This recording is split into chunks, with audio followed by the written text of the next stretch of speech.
بسم اللہ الرحمن الرحیم۔ بوڑھوں پر اللہ کا دردناک عذاب۔ اللہ تعالیٰ فرماتا ہے کہ جب میرے بندے کی عمر 40 سال ہو جاتی ہے تو میں اس کو 3 قسم کی بیماریوں سے محفوظ کر دیتا ہوں۔ پھر جب اس کی عمر 50 سال ہو جاتی ہے تو میں اس کی ماں اور بیوی کو۔ ناظرین محترم، ایک دفعہ ایک شخص حضرت علی رضی اللہ تعالیٰ عنہ کی خدمت میں حاضر ہوا اور ان سے سوال کیا۔ اس نے کہا کہ میرے بال سفید ہو جاتے ہیں، اس کا کیا مقصد ہے؟ حضرت علی رضی اللہ تعالی عنہ نے فرمایا کہ جب حضرت آدم علیہ السلام زمین پر آئے اور وہ بوڑھے ہونے لگے اور ان کے بال بھی سفید ہونے لگے، اور جب پہلی مرتبہ حضرت آدم علیہ السلام نے اپنے بالوں کو سفید ہوتے دیکھا تو اللہ تعالیٰ سے عرض کی، اے میرے اللہ، میرے بال سفید کیوں ہو رہے ہیں؟ تو اللہ تعالیٰ نے ارشاد فرمایا، بالوں کا سفید ہونا بڑھاپے، بزرگی اور تجربات میں فراوانی کی طرف اشارہ ہے۔ انسان کا بوڑھا ہونا انسان کو نفسیاتی خواہشات سے دور کرتا ہے اور اس بات کو واضح کرتا ہے کہ اس شخص کے پاس زندگی میں تجربات ہیں جس سے مشورہ لے کر آپ اپنے فیصلوں کو بہتر بنا سکتے ہیں۔ اس سے زیادہ بوڑھوں کے مشورے کے لیے اللہ تعالیٰ زیادہ پسند کرتا ہے، یعنی کہ بوڑھوں کے پاس جو تجربات ہوتے ہیں وہ اچھا مشورہ دیتا ہے اور اللہ تعالیٰ بھی ان مشوروں کو پسند کرتے ہیں۔ اسی طرح بالوں کے احکامات کے حوالے سے آپ کو یہ بھی بتاتے ہیں کہ سفید بالوں کا اکھیڑنا چاہیے یا نہیں، یا پھر بالوں کو رنگ کرنا چاہیے یا نہیں۔ عمر بن شعیب رضی اللہ تعالی عنہ سے روایت ہے کہ حضور صلی اللہ علیہ وآلہ وسلم نے فرمایا، سفید بالوں کو نہ اکھیڑو، کیونکہ بڑھاپا بالوں کا سفید ہونا مسلمانوں کے لیے نور ہے۔ جو شخص حالت اسلام میں بڑھاپے کی طرف قدم بڑھاتا ہے، جب کسی مسلمان کا ایک بال سفید ہوتا ہے تو اس کی وجہ سے اللہ پاک اس کا ایک گناہ مٹا دیتا ہے اور اس کی ایک نیکی لکھ دیتا ہے اور اس کا ایک درجہ بلند کر دیتا ہے۔ اسی طرح یہ حدیث مختلف کتابوں میں بیان کی گئی ہے۔ احادیث کی جو کتابیں ہیں ان میں بھی ان کو بیان کیا گیا ہے۔ اب وہ دوسری بات کرتے ہیں کہ سفید بالوں کو رنگنا چاہیے یا نہیں۔ بالوں کو رنگنا خضاب کہلاتا ہے۔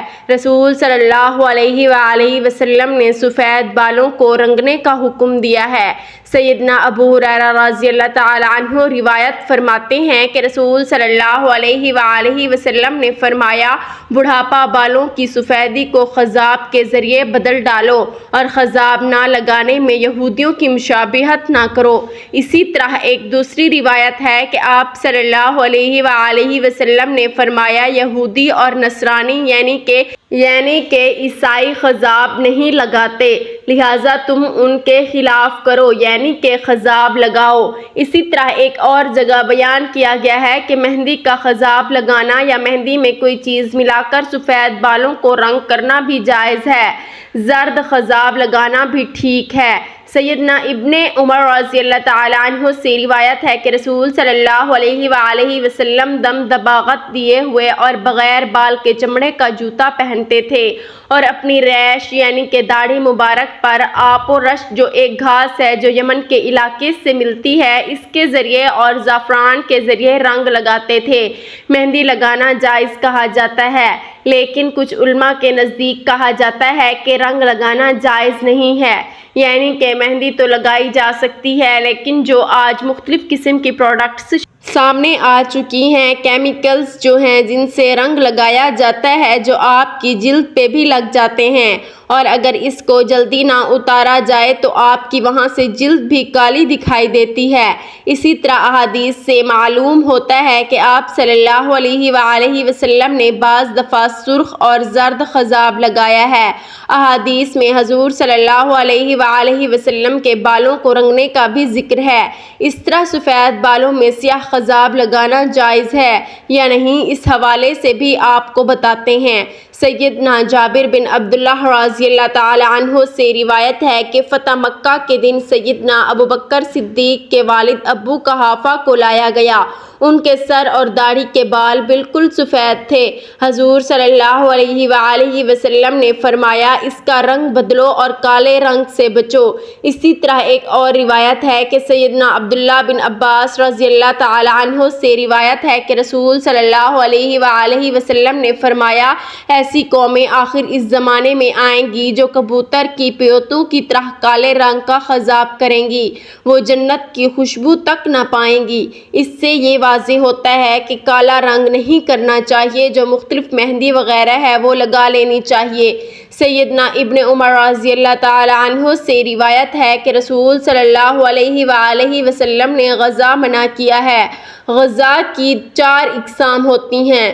سب سے پہلے یہ ہے کہ سر کے بال سارے نہ منڈوانا، بلکہ جگہ جگہ سے پھٹے ہوئے بالوں کی طرح ٹکڑوں سے منڈوانا، جبکہ دوسری جو ہے وہ یہ ہے کہ درمیان سے سر کے بال منڈوانا اور اطراف سے بال چھوڑ دینا، جبکہ تیسری یہ ہے کہ اطراف منڈوانا اور درمیان سے سر کے بال چھوڑ دینا، جبکہ چوتھی یہ ہے کہ آگے سے بال منڈوانا اور پیچھے سے چھوڑ دینا۔ جو آج ہم مختلف فیشنز دیکھتے ہیں، مختلف سٹائلز دیکھتے ہیں جو مغرب سے ہمارے معاشرے میں آتے ہیں، ان سے منع کیا گیا ہے۔ علامہ ابن تیمیہ رحمۃ اللہ علیہ فرماتے ہیں کہ عدل و انصاف قائم کرنے کے لیے اللہ اور اس کے رسول صلی اللہ علیہ وآلہ وسلم کی کمال صحبت اور شفقت سے انسانی جسم میں بھی عدل کا خیال رکھا کہ سر کا بعض حصہ منڈوا کر اور بعض حصہ ترک کر کے سر کے ساتھ بے انصافی نہ کی جائے، بالوں سے کچھ حصہ سر کا ننگا کر دیا جائے اور کچھ حصہ ڈھانپ لیا جائے، یہ ظلم کی ایک قسم ہے۔ اس طرح سیدنا ابن عمر رضی اللہ تعالی عنہ سے روایت ہے کہ نبی کریم صلی اللہ علیہ وآلہ وسلم نے ایک بچے کو دیکھا کہ اس کے سر کا کچھ حصہ منڈوایا ہوا تھا اور کچھ چھوڑا ہوا تھا۔ آپ صلی اللہ علیہ وآلہ وسلم نے ان کو ایسا کرنے سے روکا اور فرمایا، تم اس کا سارا سر منڈواؤ یا سارا سر چھوڑ دو۔ اس حکم میں جوان بوڑھے تمام لوگ ہی شامل ہیں، صرف بچوں کی تشخیص کی کوئی دلیل نہیں ملتی۔ سائنس نے بھی مختلف ریسرچ کی ہے اور ان کے مطابق سر کے بالوں کے سفید ہونے کے 6 اسباب ہیں۔ پہلی وجہ یہ ہے کہ وراثت میں، یعنی کہ آپ کے باپ دادا سے چلتا ہوا آتا ہے، یعنی گنجا پن یا سفید بال۔ دوسری وجہ یہ ہے کہ آٹو امیون امراض جو کہ ایک بیماری ہے، اس کی وجہ سے بھی یہ ہوتا ہے۔ تیسری وجہ ہے آلودہ ماحول، یعنی کہ گندگی کی وجہ سے بھی انسان کے جو بال ہیں وہ سفید ہوتے ہیں۔ چوتھی وجہ ذہنی تناؤ ہے، یعنی کہ انسان جب زیادہ سوچتا ہے یا ڈپریسڈ رہتا ہے، یعنی ذہنی تناؤ کا شکار ہوتے ہیں، اس کی وجہ سے بھی سر کے بال سفید ہو جاتے ہیں۔ پانچویں وجہ سگریٹ کے دھوئیں کی زد میں رہتا ہے، یعنی کہ آپ کے ارد گرد سگریٹ رہے، اس کا دھواں رہے یا آپ خود بھی سگریٹ پیتے رہیں، اس کی وجہ سے بھی بال زیادہ سفید ہو جاتے ہیں۔ چھٹی وجہ یہ ہے کہ عمر کی وجہ سے بال سفید ہوتے ہیں۔ حضرت ابو ہریرہ رضی اللہ تعالی عنہ فرماتے ہیں کہ میں نے حضرت محمد صلی اللہ علیہ وآلہ وسلم کو فرماتے ہوئے سنا ہے کہ جس مسلمان کے سفید بال ہوں وہ اپنے سفید بالوں کو نہ اکاڑے، کیونکہ قیامت کے دن سفید بال بندے کے لیے نور بن کر ظاہر ہوں گے۔ سفید بالوں کے بدلے اللہ تعالیٰ جتنی تعداد میں سفید بال ہوں گے، سفید بال کے حساب سے اس بندے کی نیکیوں میں اضافہ کر دے گا اور ایک ایک بال کے بدلے اس کے گناہوں کو مٹا دیا جائے گا۔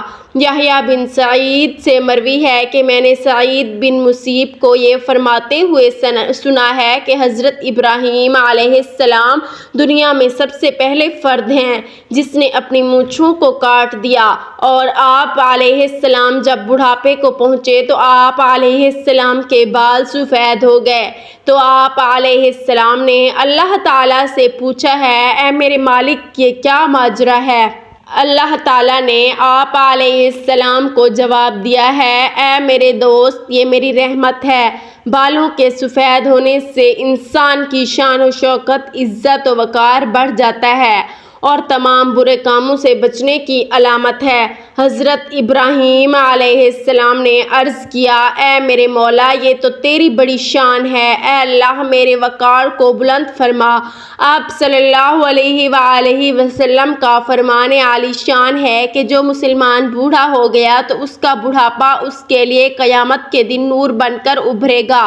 ایک بندے نے نبی کریم صلی اللہ علیہ وآلہ وسلم سے عرض کی، اے اللہ کے نبی، لوگ سفید بالوں کو اکھاڑ دیتے ہیں۔ اس کا جواب سن کر آپ صلی اللہ علیہ وآلہ وسلم نے فرمایا کہ جو بندہ اپنے سفید بالوں کو اکھاڑتا ہے تو اس نے قیامت کے دن اپنے نور کو ختم کر دیا ہے۔ حضرت ابو بکر صدیق رضی اللہ تعالی عنہ فرماتے ہیں کہ ایک دفعہ ایک آدمی نبی کریم صلی اللہ علیہ وآلہ وسلم کی بارگاہ میں پیش ہوا اور کہنے لگا، اے اللہ کے رسول، ہم میں سے کون سا بندہ بہتر ہے؟ آپ صلی اللہ علیہ وآلہ وسلم نے فرمایا کہ جو بندہ بڑھاپے میں پہنچ گیا اور اس کی نیکیاں بہت زیادہ ہیں وہ سب سے بہتر ہے۔ اس نے پھر دریافت کیا کہ یا رسول اللہ، سب سے برا کون شخص ہے؟ آپ صلی اللہ علیہ وآلہ وسلم نے فرمایا کہ جو بڑھاپے میں گیا اور اس کے گناہ زیادہ ہوں۔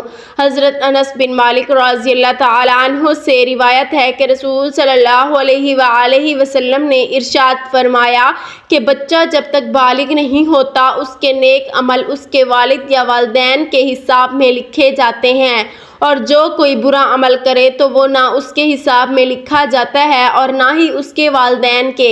پھر جب بالغ ہو جاتا ہے تو قلم اس کے لیے جاری ہو جاتا ہے اور دو فرشتے جو اس کے ساتھ رہنے والے ہیں ان کو حکم دے دیا جاتا ہے کہ اس کی حفاظت کریں اور قوت بہم پہنچائیں۔ جب حالت اسلام میں 40 سال کی عمر کو پہنچ جاتا ہے تو اللہ تعالیٰ اس کو 3 قسم کی بیماریوں، جنون، جذام اور برص سے محفوظ کر دیتے ہیں۔ جب 50 سال کی عمر کو پہنچتا ہے تو اللہ تعالیٰ اس کا حساب ہلکا کر دیتے ہیں۔ جب 60 سال کو پہنچتا ہے تو اللہ تعالیٰ اس کو اپنی طرف رجوع کی توفیق دے دیتے ہیں۔ جب 70 سال کو پہنچتا ہے تو سب آسمان والے اس سے محبت کرنے لگتے ہیں، اور جب 80 سال کو پہنچتا ہے تو اللہ تعالیٰ اس کی حسنات کو لکھتے ہیں اور سیئات کو معاف فرما دیتے ہیں۔ پھر جب 90 سال کی عمر ہو جاتی ہے تو اللہ تعالیٰ اس کے سب اگلے پچھلے گناہ معاف فرما دیتے ہیں اور اس کو اپنے گھر والوں کے معاملے میں شفاعت کرنے کا حق دیتے ہیں اور اس کی شفاعت قبول فرماتے ہیں، اور اس کا لقب امین اللہ اور اسیر اللہ فی الارض یعنی زمین میں اللہ کا قیدی ہو جاتا ہے، کیونکہ اس عمر میں پہنچ کر عموماً انسان کی قوت ختم ہو جاتی ہے، کسی چیز میں لذت نہیں رہتی، قیدی کی طرح عمر گزارتا ہے، اور جب ارذل عمر کو پہنچ جاتا ہے تو اس کے تمام وہ نیک عمل نامہ اعمال میں برابر لکھے جاتے ہیں جو اپنی صحت و قوت کے زمانے میں کیا کرتا تھا، اور اگر اس سے کوئی گناہ ہو جاتا ہے تو وہ لکھا نہیں جاتا۔